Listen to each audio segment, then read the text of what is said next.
नमस्ते और स्वागत है द बेटर वर्ल्ड चैनल पर। आज हम आपके लिए लेकर आए हैं नरेंद्र मोदी की प्रेरणादायक जीवन कहानी, एक हिंदी ऑडियो बुक।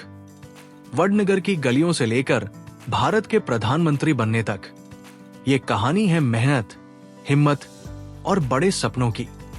उनकी उपलब्धियों और विवादों को निष्पक्ष नजरिए से सुने तो तैयार हो जाइए इस खास यात्रा के लिए। अगर आपको ये पसंद आए तो लाइक करें, कमेंट करें और चैनल को सब्सक्राइब करें। चलिए शुरू करते हैं। अध्याय 1, परिचय, एक साधारण इंसान की असाधारण कहानी। क्या आपने कभी सोचा है कि एक छोटे से गांव का लड़का जो अपने पिता के साथ रेलवे स्टेशन पर चाय बेचता था, एक दिन दुनिया के सबसे बड़े लोकतंत्र का नेता कैसे बन गया? ये कहानी है नरेंद्र दामोदर दास मोदी की, जो आज भारत के प्रधानमंत्री हैं। उनकी जिंदगी एक ऐसी किताब की तरह है जिसमें मेहनत, हिम्मत और देश के लिए बड़े सपनों की कहानियां लिखी गई है। लेकिन ये किताब सिर्फ सफलता की नहीं है। इसमें चुनौतियां हैं, विवाद है और ढेर सारी ऐसी बातें जो हमें सोचने पर मजबूर करती है। ये ऑडियो बुक आपके लिए लेकर आई है नरेंद्र मोदी की पूरी कहानी आसान और साधारण शब्दों में, ताकि हर कोई इसे समझ सके। चाहे आप शहर में रहते हो, गांव में या कहीं और, ये कहानी आपको अपनेपन का एहसास देगी। हम बात करेंगे उनके बचपन की, जब वे गुजरात के वडनगर में अपने परिवार के साथ मुश्किल हालात में बड़े हुए।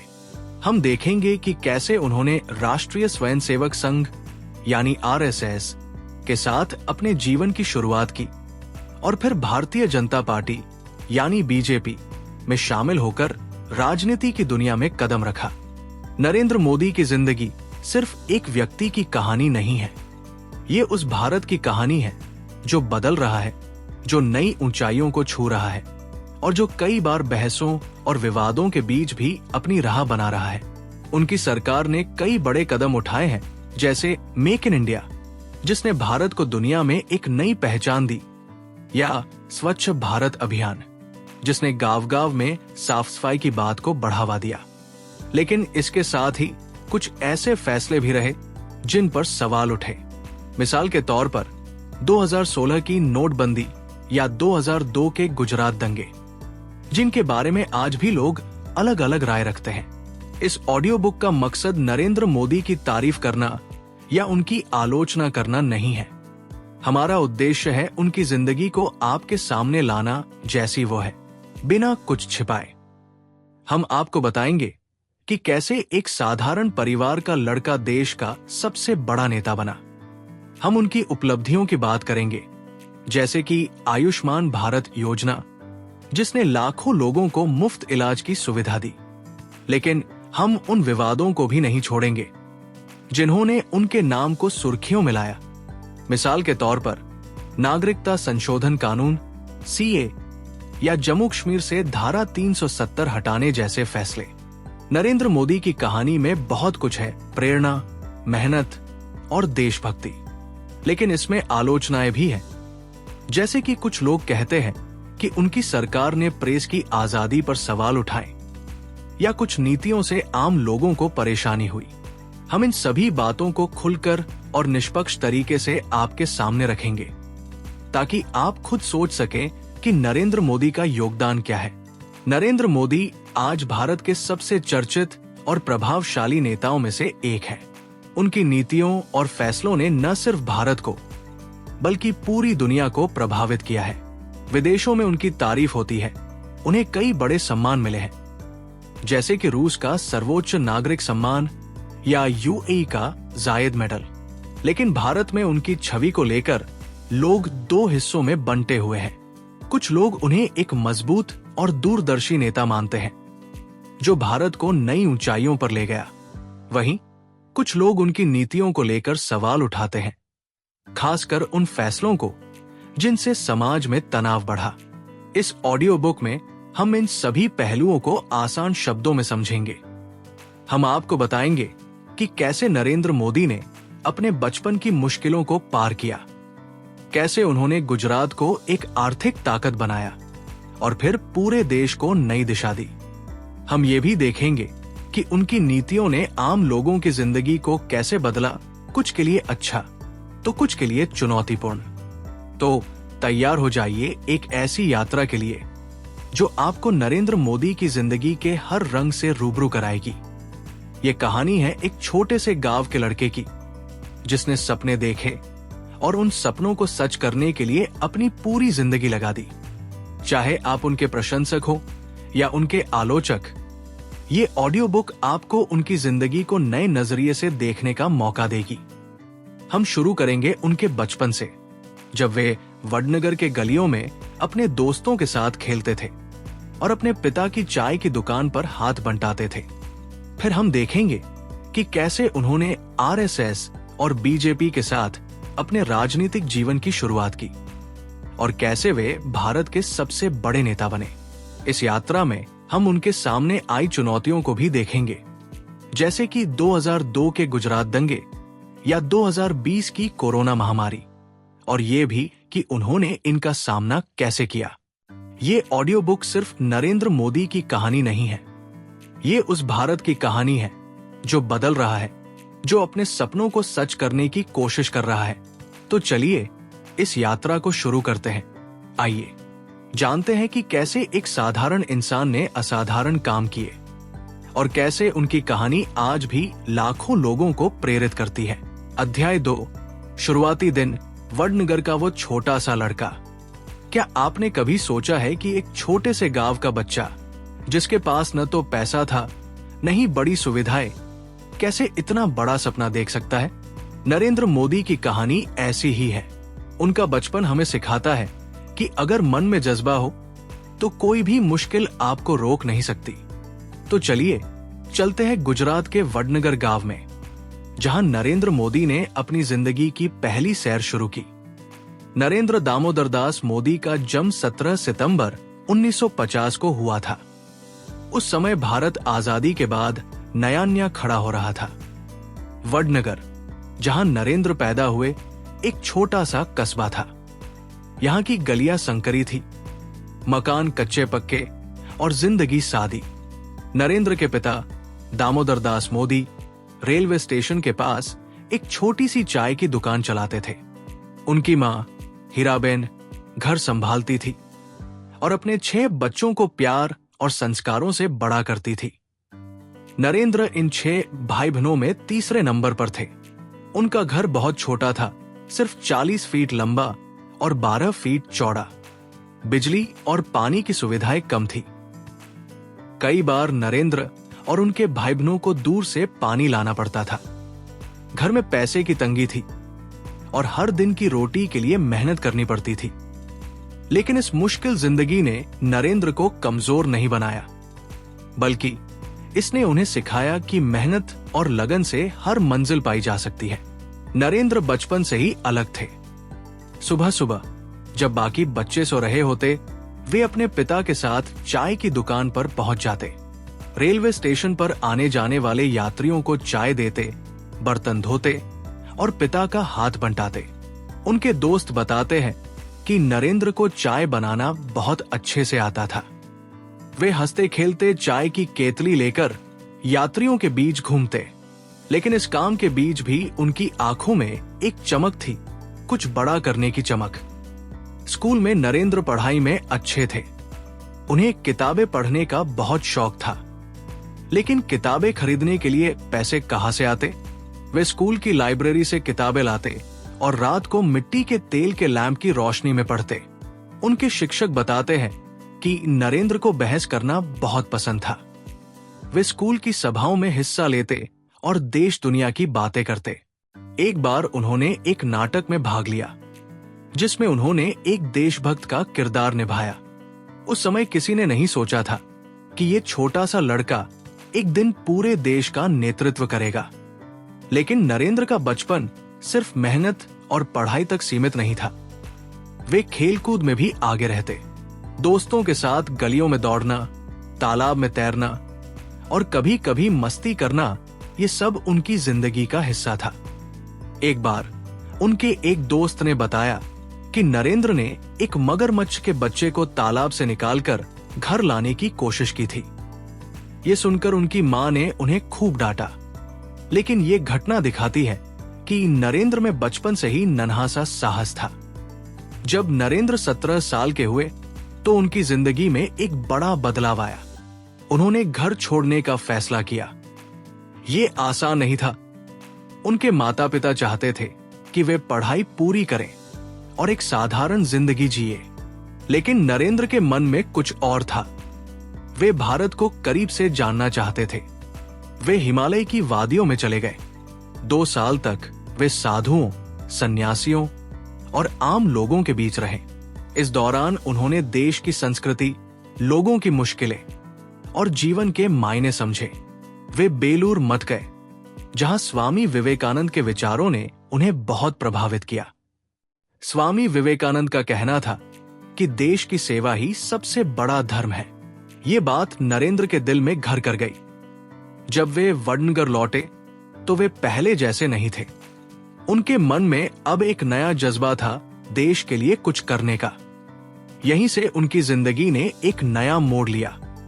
उन्होंने राष्ट्रीय स्वयंसेवक संघ यानी आरएसएस में शामिल होने का फैसला किया।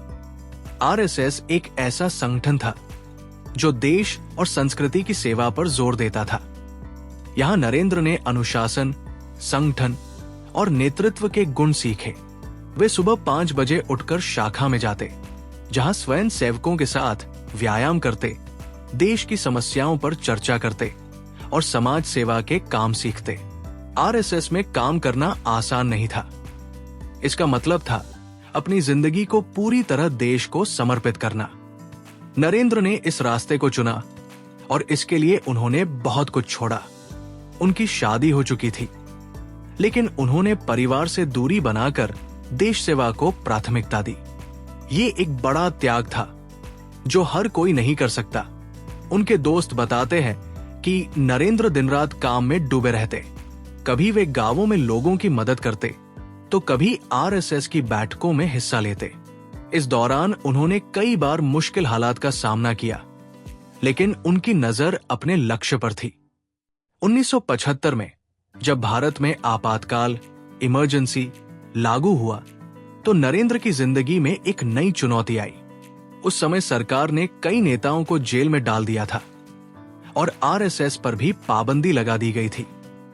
लेकिन नरेंद्र ने हिम्मत नहीं हारी। वे छिपकर आरएसएस के काम को आगे बढ़ाते रहे। वे गुप्त रूप से मीटिंग्स आयोजित करते, लोगों को जागरूक करते और लोकतंत्र की रक्षा के लिए काम करते। ये समय उनके लिए बहुत जोखिम भरा था, लेकिन इसने उनके अंदर के नेता को और मजबूत किया। नरेंद्र का ये शुरुआती जीवन हमें सिखाता है कि सपने कितने भी बड़े हों, अगर मेहनत और हिम्मत हो तो उन्हें सच किया जा सकता है। वडनगर का वो छोटा सा लड़का जो चाय की दुकान पर काम करता था, अब एक नई राह पर था। ये राह उसे राजनीति की दुनिया में ले जाने वाली थी, जहां वे न सिर्फ गुजरात बल्कि पूरे भारत को एक नई दिशा देंगे। अध्याय 3, राजनीति की शुरुआत और आरएसएस के दिन। क्या आपने कभी सोचा है कि एक छोटे से गांव का लड़का जो अपने पिता की चाय की दुकान पर काम करता था, कैसे देश की राजनीति में अपनी जगह बना सकता है? नरेंद्र मोदी की जिंदगी हमें दिखाती है कि अगर मन में देश के लिए कुछ करने का जज्बा हो तो कोई भी मंजिल दूर नहीं। हमने उनके बचपन की कहानी सुनी, जब वे वडनगर में मेहनत और सपनों के साथ बड़े हुए, लेकिन अब उनकी जिंदगी एक नई राह पर थी। ये वो समय था जब उन्होंने राष्ट्रीय स्वयंसेवक संघ यानी आरएसएस के साथ अपने कदम बढ़ाए और धीरे धीरे राजनीति की दुनिया में कदम रखा। ये अध्याय है उनके उन दिनों का जब वे एक कार्यकर्ता से नेता बनने की राह पर चल पड़े। 1970 के दशक की शुरुआत में नरेंद्र मोदी आरएसएस के पूर्णकालिक कार्यकर्ता यानी प्रचारक बन गए। आरएसएस एक ऐसा संगठन था जो देशभक्ति, अनुशासन और समाज सेवा के विचारों को बढ़ावा देता था। लेकिन आरएसएस में काम करना कोई आसान बात नहीं थी। इसका मतलब था अपनी पूरी जिंदगी देश को समर्पित करना। नरेंद्र ने इस रास्ते को चुना और इसके लिए उन्होंने बहुत कुछ छोड़ा। उनकी शादी हो चुकी थी, लेकिन उन्होंने परिवार से दूरी बनाकर देश सेवा को चुना। ये एक बड़ा त्याग था जो हर कोई नहीं कर सकता। आरएसएस में नरेंद्र का दिन सुबह जल्दी शुरू होता था। वे 5 बजे शाखा में जाते, जहां स्वयं सेवकों के साथ व्यायाम करते, देश की समस्याओं पर चर्चा करते और समाज सेवा की योजनाएं बनाते। नरेंद्र को लोगों से मिलना बहुत पसंद था। उनके साथी बताते हैं कि वे बहुत अच्छे वक्ता थे। एक बार एक गांव की शाखा में उन्होंने इतनी सरल भाषा में देशभक्ति की बातें की कि वहां मौजूद लोग मंत्रमुग्ध हो गए। बच्चे, जवान और बुजुर्ग सभी उनकी बातें ध्यान से सुनते। नरेंद्र की ये खूबी थी कि वे जटिल बातों को भी आसान शब्दों में समझा देते थे। आरएसएस में काम करने का मतलब था गांव-गांव जाकर लोगों को जोड़ना। नरेंद्र गांवों में जाते, लोगों से उनकी समस्याएं सुनते और आरएसएस के विचारों को फैलाते। वे स्कूलों में बच्चों को देशभक्ति की कहानियां सुनाते और युवाओं को समाज सेवा के लिए प्रेरित करते।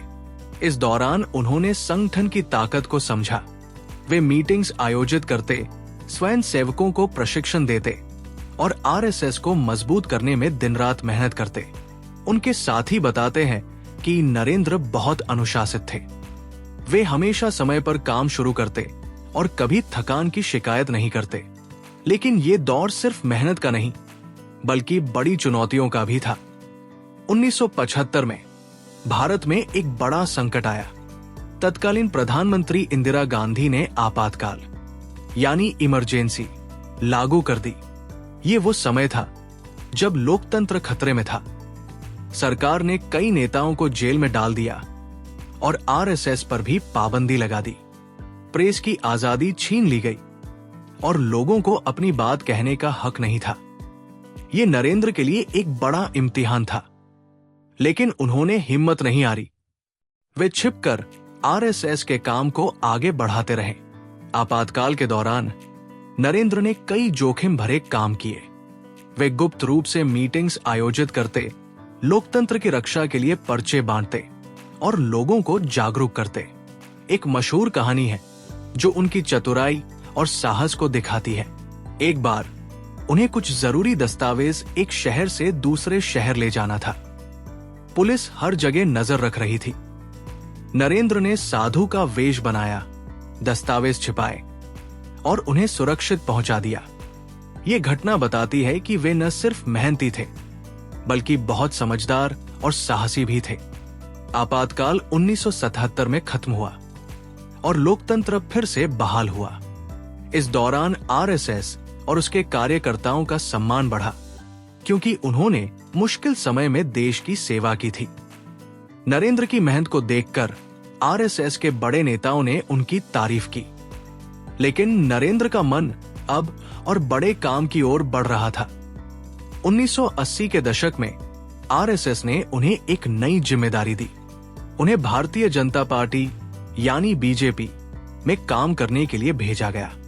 बीजेपी 1980 में बनी एक नई पार्टी थी जो आरएसएस के विचारों से प्रेरित थी। इसका मकसद था भारत को एक मजबूत और विकसित देश बनाना। लेकिन उस समय बीजेपी एक छोटी पार्टी थी और उसे कांग्रेस जैसी बड़ी पार्टी से मुकाबला करना था। नरेंद्र को गुजरात में बीजेपी को मजबूत करने की जिम्मेदारी मिली। ये उनके लिए एक नई चुनौती थी। वे दिन रात मेहनत करते, वे कार्यकर्ताओं को जोड़ते, रैलियां आयोजित करते और लोगों तक बीजेपी के विचार पहुंचाते। उनकी मेहनत का असर दिखने लगा। गुजरात में बीजेपी धीरे धीरे लोकप्रिय हो रही थी। नरेंद्र की संगठन की कला उनकी सबसे बड़ी ताकत थी। वे जानते थे कि लोगों का भरोसा कैसे जीता जाता है। वे सभाओं में बोलते और उनकी बातें सीधे लोगों के दिल तक जाती। एक बार एक छोटे से शहर में उन्होंने एक सभा में कहा, हमारा देश तभी आगे बढ़ेगा जब हम सब मिलकर काम करें। उनकी ये बात लोगों को बहुत पसंद आई। वे कार्यकर्ताओं को प्रेरित करते और उन्हें सिखाते कि कैसे छोटे छोटे कदमों से बड़ा बदलाव लाया जा सकता है। 1990 में नरेंद्र को एक और बड़ा मौका मिला। उस समय बीजेपी ने राम जन्मभूमि आंदोलन को समर्थन दिया। ये आंदोलन अयोध्या में राम मंदिर बनाने के लिए था। नरेंद्र ने लाल कृष्ण आडवाणी की राम रथ यात्रा में अहम भूमिका निभाई। ये यात्रा पूरे देश में गई और लाखों लोगों को जोड़ने में कामयाब रही। नरेंद्र ने इस दौरान संगठन का काम इतनी कुशलता से किया कि बीजेपी के बड़े नेता उनकी तारीफ करने लगे। वे रथ यात्रा की योजना बनाते, कार्यकर्ताओं को तैयार करते और सभाओं को सफल बनाते। इस आंदोलन ने बीजेपी को राष्ट्रीय स्तर पर पहचान दिलाई। लेकिन ये आंदोलन विवादों में भी घिरा। कुछ लोगों ने इसे धार्मिक एकता का प्रतीक माना, तो कुछ ने इसे सांप्रदायिक तनाव बढ़ाने वाला बताया। नरेंद्र के लिए ये एक बड़ा सबक था। उन्होंने देखा कि राजनीति में हर कदम के दो पहलू होते हैं, एक जो समर्थन देता है और दूसरा जो आलोचना लाता है। इस आंदोलन ने नरेंद्र को यह सिखाया कि एक नेता को हमेशा निष्पक्ष और संतुलित रहना चाहिए। इस दौरान नरेंद्र को कई चुनौतियों का सामना करना पड़ा। बीजेपी में कई बड़े और अनुभवी नेता थे और एक नए व्यक्ति के लिए अपनी जगह बनाना आसान नहीं था। कुछ लोग आरएसएस के विचारों को लेकर सवाल उठाते। वे कहते थे कि आरएसएस बहुत कट्टर है और समाज को बांटता है। नरेंद्र को इन आलोचनाओं का जवाब देना पड़ता था, लेकिन वे हमेशा शांत और तर्कपूर्ण तरीके से अपनी बात रखते।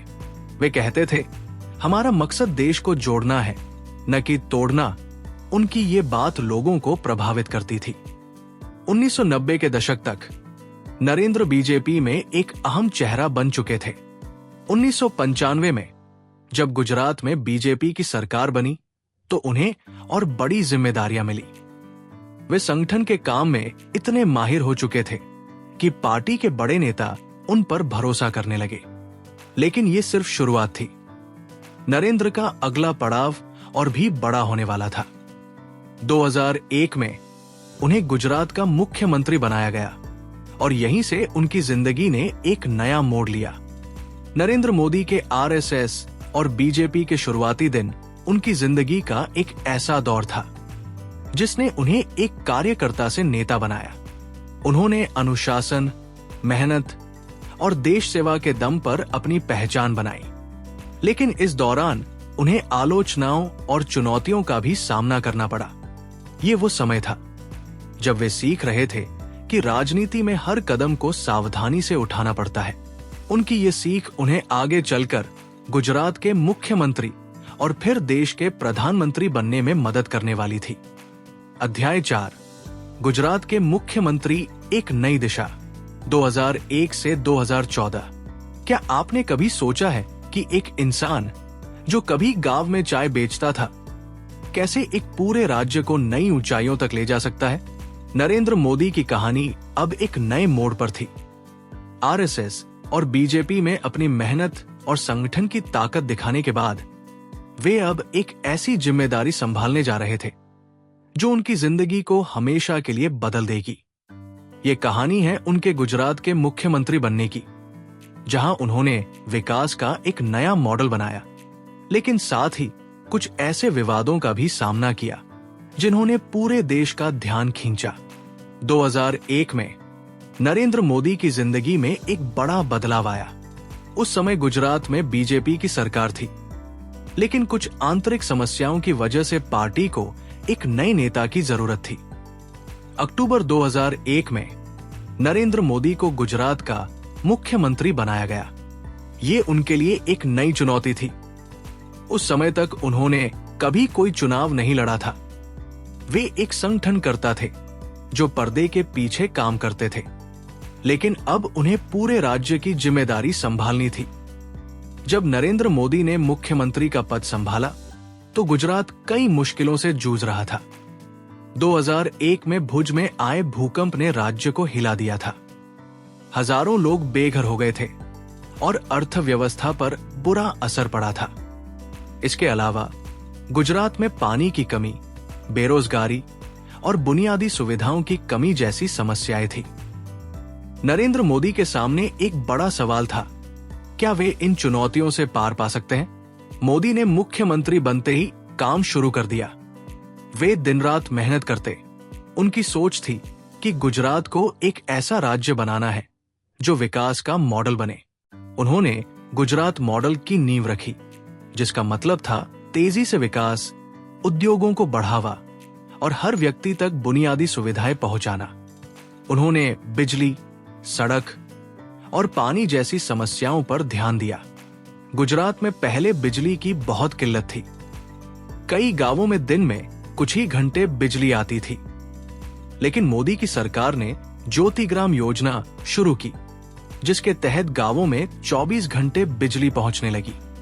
ये एक बहुत बड़ा बदलाव था। किसानों को खेती के लिए बिजली मिली और गांवों की जिंदगी बदलने लगी। उन्होंने उद्योगों को भी बढ़ावा दिया। 2003 में उन्होंने वाइब्रेंट गुजरात समिट की शुरुआत की।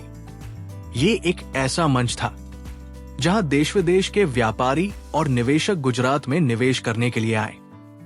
इस समिट की वजह से गुजरात में नई फैक्ट्रियां खुली, रोजगार बढ़ा और अर्थव्यवस्था मजबूत हुई। एक किस्सा मशहूर है। एक बार एक बड़े उद्योगपति ने मोदी से कहा, गुजरात में कारोबार करना आसान है क्योंकि यहां रिश्वत और लालफीताशाही कम है। मोदी ने मिनिमम गवर्नमेंट मैक्सिमम गवर्नेंस का नारा दिया, जिसका मतलब था सरकार का दखल कम और काम ज्यादा। मोदी की नीतियों का असर दिखने लगा। गुजरात की सड़कें बेहतर हुई, स्कूलों और अस्पतालों की संख्या बढ़ी और पानी की समस्या कम करने के लिए नर्मदा नदी का पानी गांवों तक पहुंचाया गया। लोग कहने लगे कि गुजरात अब एक विकास का इंजन बन गया है।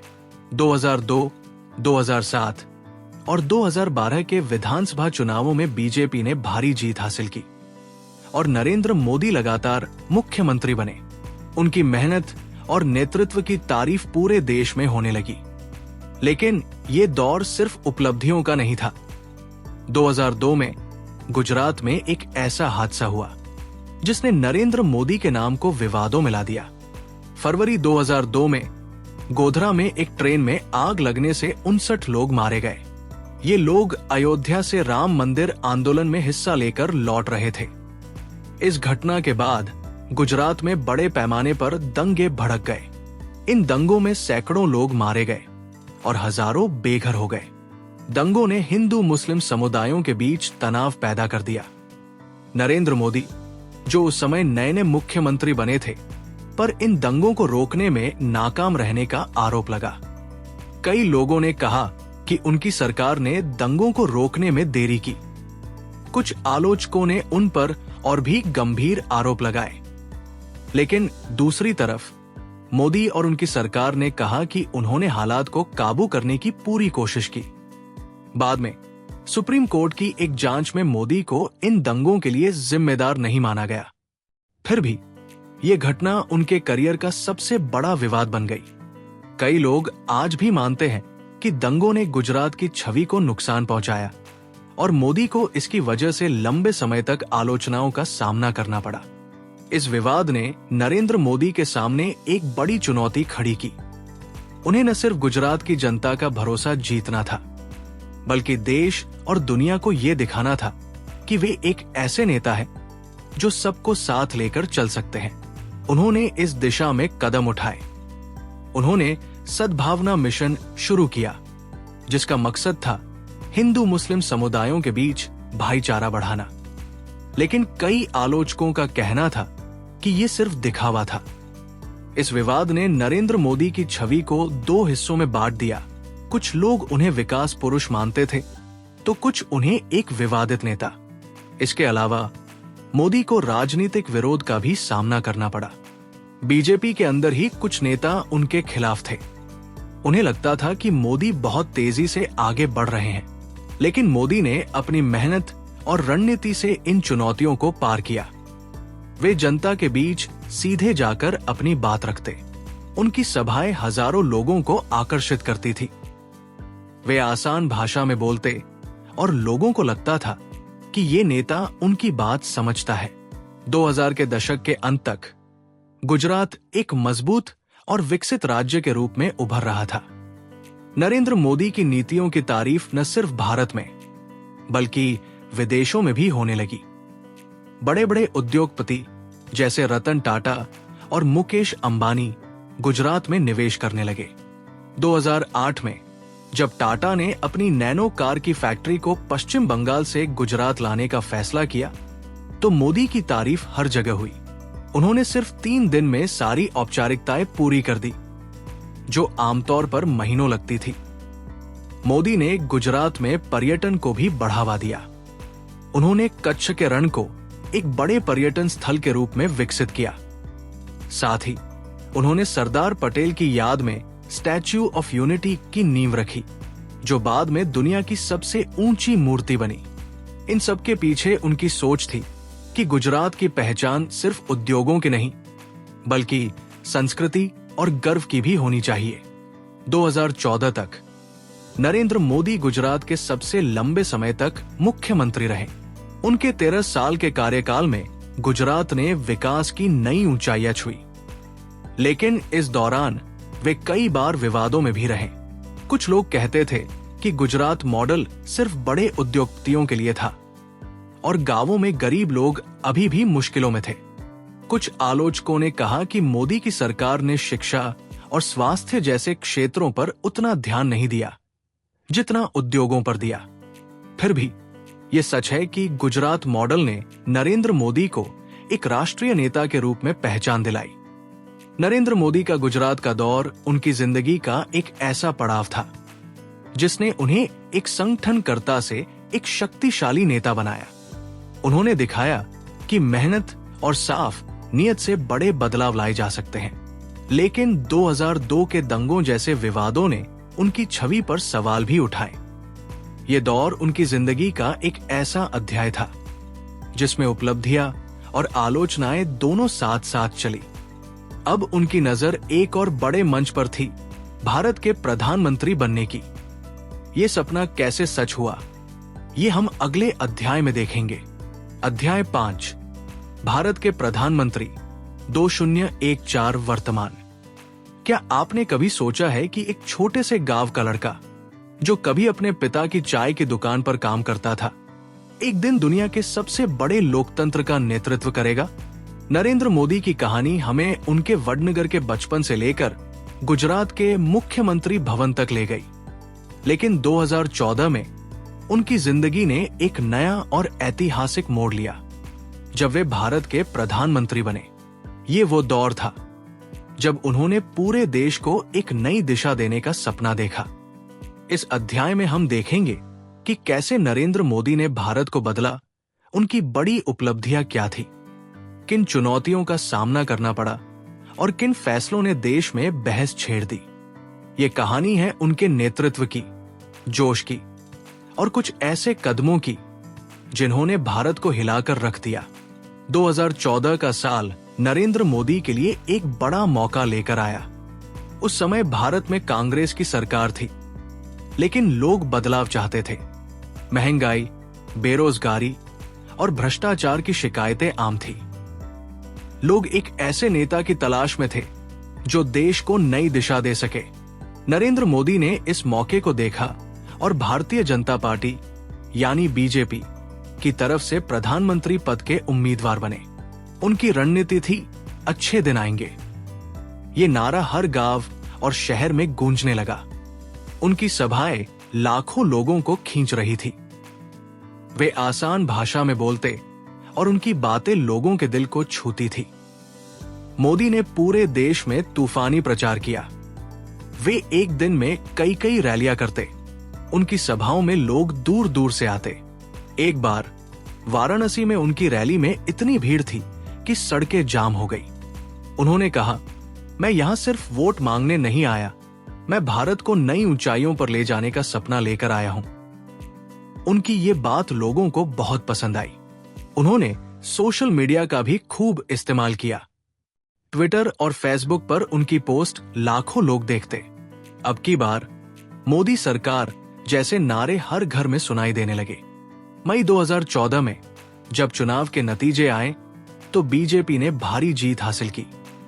ये पहली बार था जब किसी गैर कांग्रेसी पार्टी को पूर्ण बहुमत मिला। नरेंद्र मोदी भारत के 14वें प्रधानमंत्री बने। लोग इसे मोदी लहर कहने लगे।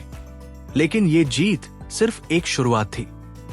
अब उनके सामने पूरे देश को चलाने की जिम्मेदारी थी। प्रधानमंत्री बनते ही नरेंद्र मोदी ने बड़े बड़े कदम उठाए। उनकी सोच थी कि भारत को एक आर्थिक ताकत बनाना है जो दुनिया में अपनी पहचान बनाए। उन्होंने कई ऐसी योजनाएं शुरू की जो आज भी उनकी सबसे बड़ी उपलब्धियां मानी जाती है। पहली बड़ी योजना थी मेक इन इंडिया। इसका मकसद था भारत में फैक्ट्रियां खोलना, रोजगार बढ़ाना और विदेशी कंपनियों को यहां निवेश के लिए बुलाना। इस योजना की वजह से मोबाइल, गाड़ियां और दूसरी चीजें भारत में बनने लगी। एक उदाहरण है, पहले भारत में ज्यादातर मोबाइल आयात होते थे, लेकिन मेक इन इंडिया के बाद कई कंपनियों ने भारत में अपनी फैक्ट्रियां खोली। इससे लाखों युवाओं को नौकरियां मिली। एक युवा कारखाने में काम करने वाले ने बताया, पहले मुझे नौकरी के लिए शहर शहर भटकना पड़ता था, लेकिन अब मेरे गांव के पास ही फैक्ट्री है। स्वच्छ भारत अभियान एक और बड़ा कदम था। 2 अक्टूबर 2014 को गांधी जयंती के दिन मोदी ने इसकी शुरुआत की। इसका लक्ष्य था भारत को साफ सुथरा बनाना। गांवों में शौचालय बनाए गए, सड़कों की सफाई हुई और लोगों को साफ सफाई के लिए जागरूक किया गया। एक गांव की कहानी मशहूर है जहां पहले लोग खुले में शौच जाते थे। स्वच्छ भारत अभियान के बाद वहां शौचालय बने और महिलाओं को सम्मान के साथ जीने का मौका मिला। एक महिला ने कहा, पहले हमें अंधेरे में बाहर जाना पड़ता था, लेकिन अब हमारे घर में शौचालय है। इस अभियान ने न सिर्फ भारत की छवि बदली, बल्कि लोगों की सोच भी बदली। डिजिटल इंडिया ने भारत को तकनीकी दुनिया में आगे बढ़ाया। मोदी चाहते थे कि हर गांव और शहर तक इंटरनेट पहुंचे। इस योजना के तहत गांवों में इंटरनेट की सुविधा दी गई और सरकारी सेवाएं ऑनलाइन की गई। आज आप घर बैठे पासपोर्ट के लिए आवेदन कर सकते हैं या बिजली का बिल ऑनलाइन भर सकते हैं। एक बार मन की बात में मोदी ने कहा, टेक्नोलॉजी गांव और शहर के बीच की खाई को मिटा सकती है। इस योजना ने भारत को डिजिटल दुनिया में एक नई पहचान दी। आयुष्मान भारत योजना ने गरीबों के लिए मुफ्त इलाज की सुविधा दी। इस योजना के तहत हर साल 5 लाख रुपए तक का मुफ्त इलाज मिल सकता है। लाखों लोगों ने इसका फायदा उठाया। एक किस्सा है, एक गरीब परिवार के बुजुर्ग को दिल की बीमारी थी। आयुष्मान भारत की वजह से उनका मुफ्त ऑपरेशन हुआ और उनकी जान बच गई। इस योजना ने कई परिवारों को कर्ज लेने से बचाया। विदेश नीति में भी मोदी ने भारत की ताकत दिखाई। उन्होंने अमेरिका, जापान, रूस और यूएई जैसे देशों से रिश्ते मजबूत किए। वे कई देशों में गए और वहां भारत की संस्कृति और ताकत का परचम लहराया। 2019 में यूएई ने उन्हें अपना सर्वोच्च सम्मान जायद मेडल दिया। 2020 में रूस ने उन्हें अपना बड़ा सम्मान दिया। उनकी वजह से भारत का नाम वैश्विक मंच पर और चमका। एक बार संयुक्त राष्ट्र में उनके भाषण को सुनकर लोग तालियां बजाने लगे। उन्होंने कहा, भारत दुनिया को शांति और विकास का रास्ता दिखा सकता है। 2019 में नरेंद्र मोदी ने फिर से चुनाव लड़ा। इस बार उनकी रणनीति थी मजबूत नेतृत्व, सुरक्षित भारत। 2019 में पुलवामा हमले के बाद भारत ने पाकिस्तान में बालाकोट एयर स्ट्राइक की। इसने मोदी की छवि को एक मजबूत नेता के रूप में और मजबूत किया। उनकी सभाओं में लोग मोदी है तो मुमकिन है के नारे लगाते। मई 2019 में बीजेपी ने और बड़ी जीत हासिल की। मोदी दूसरी बार प्रधानमंत्री बने। ये जीत दिखाती थी कि लोग उनके नेतृत्व पर भरोसा करते हैं। लेकिन प्रधानमंत्री के तौर पर मोदी को कई चुनौतियों का सामना करना पड़ा। 2014 में लोगों को उम्मीद थी कि अच्छे दिन जल्दी आएंगे, लेकिन आर्थिक मंदी और बेरोजगारी जैसी समस्याएं बनी रहीं। कई युवा कहते थे कि नौकरियां बढ़ने का वादा पूरा नहीं हुआ। छोटे व्यापारियों और किसानों को भी मुश्किलें आई। 2020 में कोरोना महामारी ने पूरे देश को हिलाकर रख दिया। सरकार ने लॉकडाउन लगाया, जिससे लाखों मजदूर शहरों से अपने गांवों को पैदल लौटने को मजबूर हुए। एक मजदूर ने बताया, हमारे पास न खाने को था न रहने को, फिर भी हमें पैदल चलना पड़ा। सरकार ने मुफ्त राशन और वैक्सीन जैसी योजनाएं शुरू की और भारत ने तेजी से वैक्सीन बनाई। लेकिन कई लोग कहते थे कि लॉकडाउन की वजह से उनकी रोजी रोटी छिन गई। ये मोदी के लिए एक बड़ी चुनौती थी। 2024 के चुनावों में बीजेपी को पूर्ण बहुमत नहीं मिला। उन्हें एक गठबंधन की सरकार बनानी पड़ी। ये एक नया अनुभव था, क्योंकि अब उन्हें दूसरी पार्टियों के साथ तालमेल बिठाना था। ये दिखाता था कि राजनीति में हर कदम पर नई चुनौती आती है। मोदी के कुछ फैसलों ने देश में बड़ी बहस छेड़ दी। नोटबंदी इनमें से एक था। 8 नवंबर 2016 को मोदी ने ऐलान किया कि 500 और 1000 के नोट बंद हो जाएंगे। इसका मकसद था काला धन और भ्रष्टाचार रोकना। कुछ लोगों ने इसकी तारीफ की और कहा कि ये एक साहसी कदम था। लेकिन लाखों लोग बैंकों की लाइनों में खड़े रहे। छोटे व्यापारियों और मजदूरों को बहुत परेशानी हुई। एक दुकानदार ने बताया, मेरी दुकान महीनों तक बंद रही क्योंकि ग्राहकों के पास नकदी नहीं थी। कई आलोचकों ने कहा कि नोटबंदी से अर्थव्यवस्था को नुकसान हुआ और काला धन पूरी तरह खत्म नहीं हुआ। नागरिकता संशोधन कानून सीए और धारा 370 का हटाया जाना भी बड़े विवादों में रहे। 2019 में सरकार ने जम्मू कश्मीर से धारा 370 हटा दी, जिसने उसे विशेष दर्जा दे रखा था। सरकार ने कहा कि इससे कश्मीर का विकास होगा और वो भारत के साथ पूरी तरह जुड़ेगा। लेकिन कई लोगों ने इसका विरोध किया और वहां तनाव बढ़ा। सीए ने भी देश में प्रदर्शन करवाए। इस कानून का मकसद था पड़ोसी देशों से आए कुछ शरणार्थियों को नागरिकता देना। लेकिन कई लोगों ने कहा कि ये कानून कुछ समुदायों के खिलाफ है। दिल्ली और देश के कई हिस्सों में इसके खिलाफ बड़े प्रदर्शन हुए। इन फैसलों ने मोदी की छवि को दो हिस्सों में बांट दिया। कुछ ने उन्हें निर्णायक नेता माना, तो कुछ ने उन पर सांप्रदायिक तनाव बढ़ाने का आरोप लगाया। कई आलोचकों ने यह भी कहा कि मोदी की सरकार ने प्रेस की आजादी पर सवाल उठाए। कुछ पत्रकारों और विपक्षी नेताओं ने कहा कि सरकार असहमति की आवाज को दबाती है। उदाहरण के तौर पर कुछ न्यूज चैनलों और पत्रकारों ने कहा कि उन्हें सरकार की आलोचना करने पर दबाव का सामना करना पड़ा।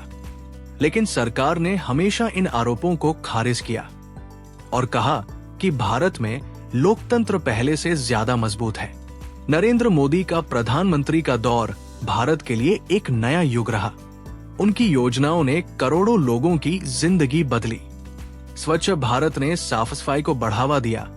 आयुष्मान भारत ने गरीबों को इलाज की सुविधा दी और डिजिटल इंडिया ने भारत को तकनीकी दुनिया में आगे बढ़ाया। उनकी विदेश नीति ने भारत को वैश्विक मंच पर एक नई पहचान दी। लेकिन इसके साथ ही उनकी नीतियों पर सवाल भी उठे। बेरोजगारी, महंगाई और सामाजिक तनाव जैसे मुद्दों ने उनकी सरकार को चुनौतियां दी। नोटबंदी, सीए और धारा 370 जैसे फैसलों ने देश को एकजुट करने के साथ साथ बहस भी छेड़ी। नरेंद्र मोदी की कहानी अभी खत्म नहीं हुई है। वे आज भी भारत को नई ऊंचाइयों पर ले जाने का सपना देखते हैं। लेकिन उनके सामने एक बड़ा सवाल है, क्या वे विकास और एकता को एक साथ लेकर चल सकते हैं?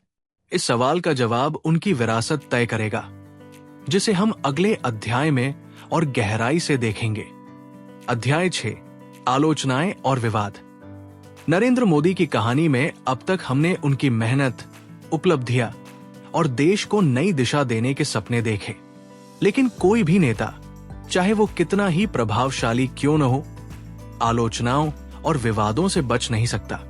मोदी की जिंदगी भी इससे अलग नहीं है। उनके कुछ फैसलों ने देश को एक नया रास्ता दिखाया, लेकिन इन फैसलों ने बहस भी छेड़ दी। कुछ लोगों ने उन्हें साहसी नेता माना, तो कुछ ने उनके फैसलों पर सवाल उठाए। इस अध्याय में हम उन बड़े विवादों और आलोचनाओं की बात करेंगे जिन्होंने नरेंद्र मोदी की छवि को प्रभावित किया। हम ये भी देखेंगे कि सरकार ने इनका जवाब कैसे दिया और इन विवादों ने भारत की जनता पर क्या असर डाला।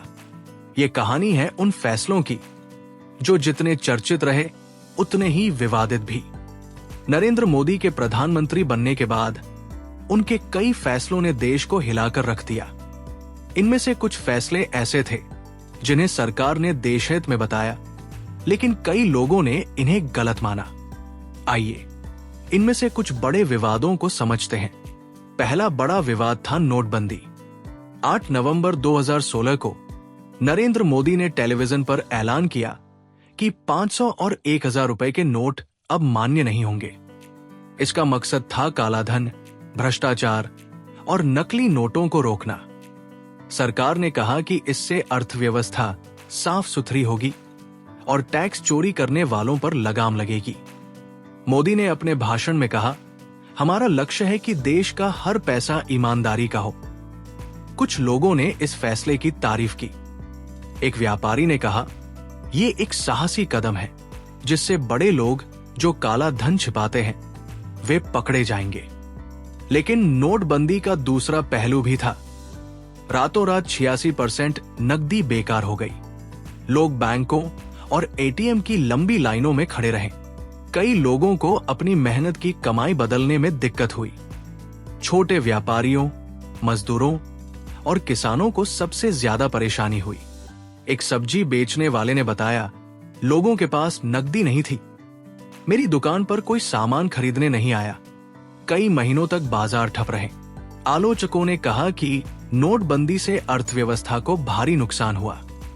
कुछ अर्थशास्त्रियों ने अनुमान लगाया कि इसकी वजह से लाखों नौकरियां चली गई और छोटे व्यवसाय बंद हो गए। सरकार ने जवाब दिया कि नोटबंदी ने डिजिटल भुगतान को बढ़ावा दिया और लंबे समय में अर्थव्यवस्था को फायदा होगा। लेकिन कई लोग आज भी मानते हैं कि यह फैसला जल्दबाजी में लिया गया। दूसरा बड़ा विवाद था नागरिकता संशोधन कानून सीए। 2019 में सरकार ने यह कानून पास किया, जिसका मकसद था पड़ोसी देशों जैसे पाकिस्तान, बांग्लादेश और अफगानिस्तान से आए गैर मुस्लिम शरणार्थियों को भारत की नागरिकता देना। सरकार ने कहा कि यह कानून उन लोगों की मदद करेगा जो अपने देश में धार्मिक उत्पीड़न का शिकार थे। मोदी ने एक सभा में कहा, हमारा कर्तव्य है कि हम पीड़ितों की मदद करें। लेकिन इस कानून ने देश में तीखी बहस छेड़ दी। कई लोगों ने कहा कि यह कानून मुस्लिम समुदाय के खिलाफ भेदभाव करता है, क्योंकि इसमें मुस्लिम शरणार्थियों को शामिल नहीं किया गया। देश के कई हिस्सों में सीए के खिलाफ बड़े प्रदर्शन हुए। दिल्ली के शाहीन बाग में लोग हफ्तों तक सड़कों पर बैठे। प्रदर्शनकारी कहते थे कि यह कानून भारत के संविधान के खिलाफ है, जो सभी धर्मों को बराबर मानता है। कुछ शहरों में प्रदर्शन हिंसक हो गए और कई लोग मारे गए। सरकार ने कहा कि सीए का मकसद किसी के खिलाफ भेदभाव करना नहीं, बल्कि शरणार्थियों की मदद करना है। सुप्रीम कोर्ट ने भी इस कानून को सही ठहराया, लेकिन इस विवाद ने समाज में तनाव बढ़ाया और मोदी की छवि पर सवाल उठे। कुछ लोगों ने उन्हें एक ऐसा नेता माना जो हिंदू राष्ट्रवाद को बढ़ावा देता है, जबकि सरकार ने इसे खारिज किया। धारा 370 का हटाया जाना भी एक बड़ा विवाद रहा। 5 अगस्त 2019 को सरकार ने जम्मू कश्मीर से धारा 370 हटा दी, जिसने इस राज्य को विशेष दर्जा दे रखा था। इस फैसले के साथ जम्मू कश्मीर को 2 केंद्र शासित प्रदेशों में बांट दिया गया। सरकार ने कहा कि इससे कश्मीर का विकास होगा और वो भारत के साथ पूरी तरह जुड़ेगा। मोदी ने अपने भाषण में कहा, धारा 370 ने कश्मीर को सिर्फ अलगाववाद और आतंकवाद दिया। अब कश्मीर नई ऊंचाइयों को छुएगा। कुछ लोगों ने इस फैसले की तारीफ की। एक कश्मीरी युवा ने कहा, अब हमें उम्मीद है कि यहां निवेश आएगा और नौकरियां बढ़ेंगी। लेकिन इस फैसले का दूसरा पहलू भी था। कश्मीर में इंटरनेट और फोन सेवाएं महीनों तक बंद रही। कई नेताओं को नजरबंद कर दिया गया। कई लोगों ने कहा कि सरकार ने स्थानीय लोगों की राय लिए बिना यह फैसला लिया। कश्मीर में और देश के कई हिस्सों में प्रदर्शन हुए। कुछ आलोचकों ने कहा कि इस फैसले ने कश्मीरियों में असंतोष बढ़ाया। अंतर्राष्ट्रीय स्तर पर भी इसकी आलोचना हुई। लेकिन सरकार ने कहा कि ये भारत का आंतरिक मामला है और इससे कश्मीर में शांति आएगी। ये फैसला आज भी बहस का विषय है। कुछ लोग इसे साहसी कदम मानते हैं तो कुछ इसे लोकतंत्र के खिलाफ बताते हैं। एक और बड़ी आलोचना थी प्रेस की आजादी और लोकतंत्र पर सवाल। कई पत्रकारों, बुद्धिजीवियों और विपक्षी नेताओं ने कहा कि मोदी की सरकार असहमति की आवाज को दबाती है। कुछ न्यूज चैनलों और पत्रकारों ने कहा कि उन्हें सरकार की आलोचना करने पर दबाव का सामना करना पड़ा। उदाहरण के तौर पर कुछ पत्रकारों ने कहा कि उनकी खबरों को सेंसर किया गया या उन्हें सरकारी विज्ञापनों से हटा दिया गया। कई लोगों ने ये भी आरोप लगाया कि सरकार सोशल मीडिया पर अपनी छवि को नियंत्रित करती है। इसके अलावा कुछ लोगों ने कहा कि मोदी की सरकार हिंदू राष्ट्रवाद को बढ़ावा देती है, जिससे देश में धार्मिक तनाव बढ़ा है। उदाहरण के तौर पर गाय की रक्षा के नाम पर कुछ हिंसक घटनाएं हुई, जिन्हें लेकर सरकार पर सवाल उठे। आलोचकों ने कहा कि सरकार ने ऐसी घटनाओं को रोकने में सख्ती नहीं दिखाई, लेकिन सरकार ने इन आरोपों को खारिज किया। मोदी ने कई बार कहा, हमारा मंत्र है सबका साथ, सबका विकास, सबका विश्वास। सरकार ने यह भी कहा कि भारत में लोकतंत्र पहले से ज्यादा मजबूत है और प्रेस की आजादी बरकरार है। कोरोना महामारी का प्रबंधन भी एक बड़ा विवाद रहा। 2020 में जब कोविड-19 ने पूरी दुनिया को अपनी चपेट में लिया, भारत भी इससे अछूता नहीं रहा। मार्च 2020 में सरकार ने पूरे देश में लॉकडाउन लगा दिया। ये फैसला वायरस को रोकने के लिए था, लेकिन इसकी वजह से लाखों मजदूर शहरों से अपने गांवों को पैदल लौटने को मजबूर हुए। एक मजदूर ने बताया, हमारे पास न खाने को था न रहने को, फिर भी हमें सैकड़ों किलोमीटर पैदल चलना पड़ा। इन तस्वीरों ने देश को झकझोर दिया। कई लोगों ने कहा कि सरकार ने लॉकडाउन की योजना ठीक से नहीं बनाई, लेकिन सरकार ने कई कदम भी उठाए। उसने मुफ्त राशन बांटा और भारत ने तेजी से अपनी वैक्सीन बनाई। कोविशील्ड और कोवैक्सिन जैसी वैक्सीन ने दुनिया भर में भारत की तारीफ करवाई। मोदी ने मन की बात में कहा, हमने न सिर्फ भारत को वैक्सीन दी, बल्कि कई देशों की मदद भी की। लेकिन दूसरी लहर में जब अस्पतालों में ऑक्सीजन और बेड की कमी हुई, तो सरकार पर फिर सवाल उठे। कई लोगों ने कहा कि सरकार इस संकट के लिए तैयार नहीं थी। फिर भी भारत ने वैक्सीनेशन में तेजी दिखाई और करोड़ों लोगों को मुफ्त वैक्सीन दी। इन सभी विवादों और आलोचनाओं ने नरेंद्र मोदी की छवि को दो हिस्सों में बांट दिया। कुछ लोग उन्हें एक मजबूत और निर्णायक नेता मानते हैं, जिसने भारत को वैश्विक मंच पर नई पहचान दी। उनकी योजनाओं ने लाखों लोगों की जिंदगी बदली। लेकिन दूसरी तरफ कुछ लोग कहते हैं कि उनके कुछ फैसलों ने समाज में तनाव बढ़ाया और अर्थव्यवस्था को नुकसान पहुंचाया। नोटबंदी, सीए, धारा 370 और कोरोना प्रबंधन जैसे मुद्दों ने देश में बहस छेड़ दी। नरेंद्र मोदी की कहानी सिर्फ उपलब्धियों की नहीं, बल्कि इन आलोचनाओं और विवादों की भी है। उन्होंने दिखाया कि बड़े फैसले लेने के लिए हिम्मत चाहिए, लेकिन ये फैसले हमेशा हर किसी को खुश नहीं करते। उनके समर्थक कहते हैं कि वे भारत को एक नई दिशा दे रहे हैं, लेकिन उनके आलोचक पूछते हैं कि क्या ये दिशा सभी के लिए सही है? ये सवाल हमें उनकी विरासत की ओर ले जाता है, जिसे हम अगले अध्याय में देखेंगे। अध्याय 7, विरासत और वैश्विक प्रभाव। क्या आपने कभी सोचा है कि एक नेता की असली पहचान क्या होती है? क्या वो उसकी उपलब्धियां हैं या वो सवाल जो उसके फैसले छोड़ जाते हैं? नरेंद्र मोदी की कहानी अब तक हमें उनके बचपन, संघर्ष और भारत के प्रधानमंत्री के रूप में उनके बड़े कदमों से रूबरू करा चुकी है।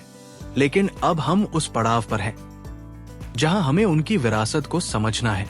ये अध्याय है नरेंद्र मोदी के उस सपने की बात जो उन्होंने भारत के लिए देखा।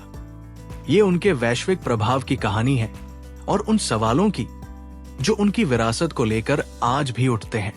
क्या वे भारत को एक नई ऊंचाई पर ले गए या उनके फैसलों ने समाज में नए तनाव पैदा किए? आइए इस सवाल का जवाब तलाशते हैं। नरेंद्र मोदी का सपना हमेशा से एक मजबूत और आत्मनिर्भर भारत रहा है। जब वे 2014 में प्रधानमंत्री बने तो उन्होंने कहा, मैं भारत को ऐसी ताकत बनाना चाहता हूं जो दुनिया में अपनी मिसाल रखे। उनकी इस सोच ने भारत को नई दिशा दी। उन्होंने आर्थिक विकास, वैश्विक नेतृत्व और भारतीय संस्कृति को बढ़ावा देने पर जोर दिया। उनकी नीतियों और फैसलों ने भारत को दुनिया के नक्शे पर एक नई पहचान दी, लेकिन साथ ही कई सवाल भी छोड़े। मोदी का सबसे बड़ा योगदान है भारत को आर्थिक ताकत बनाने की कोशिश। उनकी योजनाएं जैसे make in India, digital India और आयुष्मान भारत ने भारत को एक नया रास्ता दिखाया। मेक इन इंडिया ने भारत में नई फैक्ट्रियां खोली और लाखों युवाओं को रोजगार मिला। एक कारखाने में काम करने वाले युवा ने बताया, पहले मुझे नौकरी के लिए शहर शहर भटकना पड़ता था, लेकिन अब मेरे गांव के पास ही फैक्ट्री है। डिजिटल इंडिया ने गांवों तक इंटरनेट पहुंचाया, जिससे लोग घर बैठे सरकारी सेवाओं का फायदा उठा सके। आयुष्मान भारत ने गरीबों को मुफ्त इलाज की सुविधा दी। एक मां ने कहा, मेरे बेटे का ऑपरेशन मुफ्त हुआ, वरना हम कर्ज में डूब जाते। इन योजनाओं ने करोड़ों लोगों की जिंदगी बदली। मोदी ने भारत की संस्कृति को भी दुनिया भर में पहुंचाया। उन्होंने अंतर्राष्ट्रीय योग दिवस की शुरुआत की, जो 21 जून को पूरी दुनिया में मनाया जाता है। 2015 में जब संयुक्त राष्ट्र में योग दिवस की घोषणा हुई, तो दुनिया भर के लोग भारत की इस प्राचीन परंपरा से जुड़े। मोदी ने कहा, योग भारत की देन है, जो दुनिया को शांति और स्वास्थ्य दे सकता है। उनकी इस पहल ने भारत की सांस्कृतिक ताकत को वैश्विक मंच पर चमकाया। इसके अलावा उन्होंने सरदार पटेल की स्टैच्यू ऑफ यूनिटी बनवाई, जो दुनिया की सबसे ऊंची मूर्ति है। ये न सिर्फ पर्यटन को बढ़ावा देती है, बल्कि भारत के गर्व का प्रतीक भी है। विदेश नीति में मोदी ने भारत को एक नई पहचान दी। उन्होंने अमेरिका, जापान, रूस और यूएई जैसे देशों के साथ रिश्ते मजबूत किए। वे दर्जनों देशों में गए और वहां भारत की ताकत और संस्कृति का परचम लहराया। 2019 में यूएई ने उन्हें अपना सर्वोच्च सम्मान जायद मेडल दिया। 2020 में रूस ने उन्हें अपना बड़ा सम्मान दिया। एक बार संयुक्त राष्ट्र में उनके भाषण को सुनकर लोग तालियां बजाने लगे। उन्होंने कहा, भारत दुनिया को सिर्फ आर्थिक ताकत नहीं, बल्कि शांति और सहयोग का रास्ता दिखा सकता है। उनकी वजह से भारत को G20 और ब्रिक्स जैसे मंचों पर ज्यादा सम्मान मिला। आज भारत की बात वैश्विक मंच पर गंभीरता से सुनी जाती है। मोदी ने भारत को पर्यावरण के क्षेत्र में भी आगे बढ़ाया। उन्होंने अंतर्राष्ट्रीय सौर गठबंधन की शुरुआत की, जिसका मकसद था सौर ऊर्जा को बढ़ावा देना। इस पहल में कई देश शामिल हुए और भारत ने दुनिया को पर्यावरण की रक्षा का रास्ता दिखाया। एक गांव में जहां पहले बिजली की कमी थी, सौर ऊर्जा की वजह से रात में भी रोशनी होने लगी। ये छोटा सा बदलाव मोदी के बड़े सपने का हिस्सा था। लेकिन मोदी की विरासत सिर्फ उपलब्धियों की नहीं है। उनके फैसलों ने कई सवाल भी छोड़े। नोटबंदी, नागरिकता संशोधन कानून, CA और धारा 370 जैसे फैसलों ने समाज में तनाव पैदा किया। नोटबंदी से कई लोगों को परेशानी हुई। एक दुकानदार ने कहा, मेरी दुकान महीनों बंद रही क्योंकि लोगों के पास नकदी नहीं थी। CA और धारा 370 पर हुए प्रदर्शनों ने देश में बहस छेड़ दी। कई लोगों ने कहा कि ये फैसले कुछ समुदायों के खिलाफ थे। आलोचकों ने यह भी कहा कि मोदी की सरकार ने प्रेस की आजादी और असहमति की आवाज को दबाने की कोशिश की। कुछ पत्रकारों ने कहा कि उन्हें सरकार की आलोचना करने पर दबाव का सामना करना पड़ा। धार्मिक तनाव को लेकर भी मोदी पर सवाल उठे। कुछ लोगों ने कहा कि उनकी सरकार ने हिंदू राष्ट्रवाद को बढ़ावा दिया, जिससे देश में तनाव बढ़ा। गाय की रक्षा के नाम पर हुई हिंसक घटनाएं इसका उदाहरण मानी गई। आलोचकों ने कहा कि सरकार ने ऐसी घटनाओं को रोकने में सख्ती नहीं दिखाई। लेकिन मोदी ने हमेशा कहा, मेरा मंत्र है सबका साथ, सबका विकास, सबका विश्वास। उनकी सरकार ने इन आरोपों को खारिज किया और कहा कि भारत में सभी धर्मों का सम्मान है। कोरोना महामारी का प्रबंधन भी उनकी विरासत का हिस्सा है। 2020 में जब लॉकडाउन लगा तो लाखों मजदूरों को पैदल अपने गांव लौटना पड़ा। एक मजदूर ने बताया, हमारे पास न खाने को था न रहने को, लेकिन सरकार ने मुफ्त राशन बांटा और भारत ने कोविशील्ड और कोवैक्सिन जैसी वैक्सीन बनाकर दुनिया की तारीफ बटोरी। फिर भी दूसरी लहर में ऑक्सीजन और बेड की कमी ने सरकार पर सवाल उठाए। ये दौर दिखाता है कि मोदी के नेतृत्व में भारत ने बड़ी चुनौतियों का सामना किया, लेकिन हर कदम पर आलोचनाएं भी साथ रही। मोदी की विरासत को लेकर आज भी बहस होती है। कुछ लोग उन्हें एक दूरदर्शी नेता मानते हैं जिसने भारत को आर्थिक और वैश्विक ताकत बनाया। उनकी योजनाएं जैसे स्वच्छ भारत और आयुष्मान भारत ने लाखों लोगों की जिंदगी बदली। उनकी विदेश नीति ने भारत को दुनिया में नई पहचान दी। लेकिन दूसरी तरफ कुछ लोग कहते हैं कि उनके कुछ फैसलों ने समाज में तनाव बढ़ाया। बेरोजगारी और महंगाई जैसे मुद्दों ने भी उनकी छवि पर असर डाला। कई लोग पूछते हैं कि क्या उनका सबका साथ सबका विकास का नारा सभी के लिए सच साबित हुआ? मोदी की कहानी एक साधारण इंसान की असाधारण यात्रा है। उन्होंने दिखाया कि मेहनत और हिम्मत से बड़े सपने सच किए जा सकते हैं, लेकिन उनकी विरासत उतनी ही जटिल है जितनी उनकी यात्रा। वे एक ऐसे नेता हैं जिन्हें लोग या तो बहुत पसंद करते हैं या फिर उनकी आलोचना करते हैं। उनकी नीतियों ने भारत को एक नई दिशा दी, लेकिन साथ ही कई सवाल भी छोड़े। क्या वे भारत को एकजुट और समृद्ध बना पाए? ये सवाल हर श्रोता को खुद जवाब देना होगा। अगले अध्याय में हम उनकी इस यात्रा का निष्कर्ष देखेंगे और सोचेंगे कि नरेंद्र मोदी की कहानी हमें क्या सिखाती है। अध्याय 8, निष्कर्ष। क्या एक छोटे से गांव का लड़का जो रेलवे स्टेशन पर चाय बेचता था, दुनिया के सबसे बड़े लोकतंत्र का नेता बन सकता है? नरेंद्र मोदी की कहानी इस सवाल का जवाब है। ये कहानी मेहनत, हिम्मत और बड़े सपनों की है। हमने उनके वडनगर के बचपन से लेकर आरएसएस के दिनों, गुजरात के मुख्यमंत्री के कार्यकाल और भारत के प्रधानमंत्री बनने तक का सफर देखा। लेकिन अब जब हम इस कहानी के अंत पर हैं, एक सवाल उठता है, नरेंद्र मोदी की विरासत क्या है? क्या उन्होंने भारत को वो नई दिशा दी जिसका सपना उन्होंने देखा था? आइए इस पर एक नजर डालते हैं। नरेंद्र मोदी की जिंदगी एक साधारण इंसान की असाधारण यात्रा है। वडनगर की तंग गलियों से लेकर दिल्ली के संसद भवन तक उन्होंने दिखाया कि मेहनत और लगन से कुछ भी मुमकिन है। उनकी योजनाएं जैसे स्वच्छ भारत, मेक इन इंडिया और आयुष्मान भारत ने लाखों लोगों की जिंदगी बदली। एक गांव की महिला जिसके घर में पहली बार शौचालय बना या एक गरीब परिवार जिसे मुफ्त इलाज मिला, ये कहानियां उनकी उपलब्धियों का प्रतीक है। उनकी विदेश नीति ने भारत को वैश्विक मंच पर नई पहचान दी। यूएई का जायद मेडल हो या संयुक्त राष्ट्र में उनका भाषण, मोदी ने दुनिया को भारत की ताकत दिखाई। लेकिन उनकी कहानी सिर्फ तारीफों की नहीं है। नोटबंदी, धारा 370 और नागरिकता संशोधन कानून जैसे फैसलों ने देश में बहस छेड़ी। कई लोगों ने कहा कि इनसे समाज में तनाव बढ़ा। बेरोजगारी और महंगाई जैसे सवालों ने भी उनकी छवि पर असर डाला। कुछ लोग उन्हें एक मजबूत नेता मानते हैं जो बड़े फैसले लेने से नहीं डरता। दूसरों का मानना है कि उनके कुछ कदमों ने देश को बांटने का काम किया। एक बार मन की बात में मोदी ने कहा, मेरा सपना है कि भारत एकजुट होकर आगे बढ़े। लेकिन क्या यह सपना पूरी तरह सच हुआ? यह सवाल हर श्रोता को खुद से पूछना होगा। मोदी की कहानी हमें सिखाती है कि नेतृत्व आसान नहीं होता।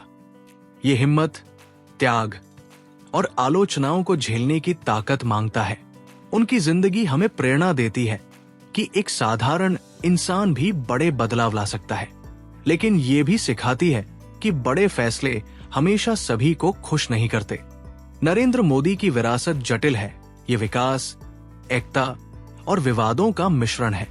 उनकी कहानी हमें सोचने पर मजबूर करती है कि हम अपने देश को कैसा देखना चाहते हैं। क्या आप उनकी यात्रा से प्रेरित हैं या उनके फैसलों पर सवाल उठाते हैं?